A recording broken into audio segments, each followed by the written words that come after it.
Muslims, Jews, and Christians come together in a collective effort to promote peace. Their efforts begin here in New Jersey, aimed at reducing gang violence and get a tactical reinvention of sorts in a trip to Israel. Back here in the U.S., they've joined us this morning to talk about their trip. With me are Reverend Mark Beckwith, the Bishop of the Episcopalian Archdiocese of Newark, Rabbi Matthew Gewirth, Senior Rabbi of the Congregation B'nai Jeshurun, and Imaam W. Deen Shareef, convener of Council of Imams in New Jersey. You guys got a mouthful of titles. But let me ask you on a more serious note. You have an effort that's begun locally. Have you had much success using this interfaith effort to bring more resources to the peace effort among the gangs here?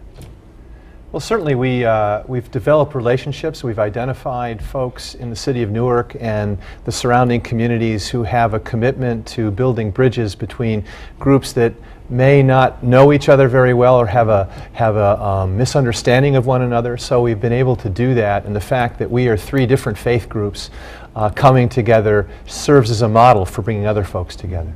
Have you guys gotten much support from other groups, police, city, that kind of thing? We find that anything that's not political is supportive of us. So, and we do that on purpose. We don't want this to be a political effort. We want it to be a grassroots, communal religious effort. So yes, when people see that we are out for nothing but building bridges and for making peace, people are very eager to join us. What about reaction on the streets? On the streets, I think we are reaching out to many of the community-based organizations, the nonprofit organizations, and certainly we've gotten a lot of responses from the various houses of worship that reside in the city of Newark. In addition to that, we've actually formed this coalition that not only includes faith-based organizations in the city of Newark, but also organizations that are outside of the city of Newark that are interested in developing peace and hope within the city of Newark. So we actually pulling in resources from various other parts of the Essex County area. What kind of reaction, and I'll just throw this out to all three, what kind of reaction did you get when you first formed this coalition and went out there to try to sell it? Well, I think people responded very, very favorably because we represent three major faith groups. People can identify with that. We're not political. We don't carry an agenda that has a political connotation for it. We're not necessarily looking for money. So there was an immediate trust level. You had a built-in credibility. Built-in credibility. We've been around for a while. Several of us have been around for a while building those networks, and that's been a real gift for us and I think for the surrounding community. Now, you guys had a very unusual opportunity to go to Israel and perhaps learn some new tactics or expand on what you knew. Tell me about your trip. I think it was both. I think it was expanding on our tactics and learning from other peacemakers some of their tactics. I think I may have said to you once before that when three of us spend time together, and especially when they see a Jew and a Muslim together, no matter what it is we're talking about, people want to talk about the Middle East. We can talk about gang violence, they want to talk about the Middle East. We can talk about education, they take us back to the Middle East.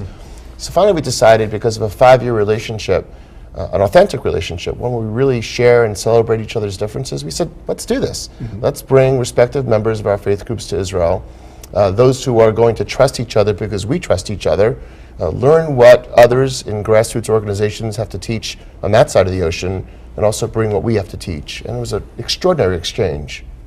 Imam, let me ask you your thoughts on this. And let me couch this in a different way for you, because Americans look at Muslims oftentimes as with a lack of understanding, as opposed to Jews who've been in America a long time and Christians who've been in America a long time. But you bring something to America that's perhaps a little different, a little misunderstood. Do you find you have a tougher, a bigger cross to bear, so to speak? I think Al-Islam is probably one of the most misunderstood religions that is a world religion.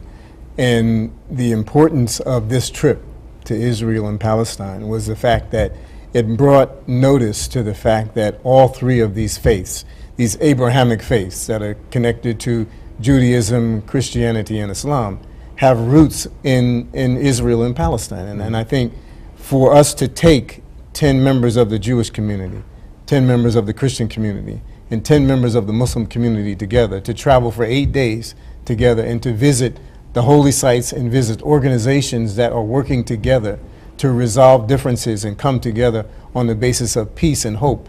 I think it also had a significant impact on those of us who made the trip to come back and deliver a positive message to the members of our communities. So you had a stronger resolve coming Yes. back from this trip. Yes. And let me ask you this. As you come back, do you find, were there different methods you were able to think on and employ from what you got over there? What we saw repeatedly in Israel and Palestine are groups that are engaged in reconciliation, and they're offering hope and solidarity in an environment that doesn't understand it and doesn't trust it. Had an enormous impact on us as we gathered with a group of Jews and Muslims who have had family members murdered by the other side, and they're deeply committed to reconciliation. That was a powerful message and had a powerful impact on us, and we're trying to see how we can connect that with the work that we do in New Jersey. One of the things that we've read about in the last, I'd say, 2 to 3 years is the growing influence of women in that part of the world who say, look, we're tired of losing family members. Fathers, sons, nephews, uncles, and they have been kind of on the forefront of peacemaking efforts. Do you find that might be the case here? I think that what we learned, I mean, women were a big part of it, and women in the Middle East are a completely different story because they're in some ways fighting a different battle because as women, at least in certain parts of the Middle East, have not caught up to where we have in America. So I believe being strong, being raised by a strong mother, that women have always been in the forefront of what goes on here. A strong mother and an extraordinarily powerful wife as well. But I believe that ultimately what we learned from the whole experience is that we can break cycles. People think we can't. People get stuck. Bureaucratic gridlock that we find in an inauguration yesterday, a new election in the Middle East today. These people taught us that from the ground up that you can change and you do not have to be stuck in age-old battles. Gentlemen, thanks much. It's a great effort, interfaith effort to try to bring some conflict resolution.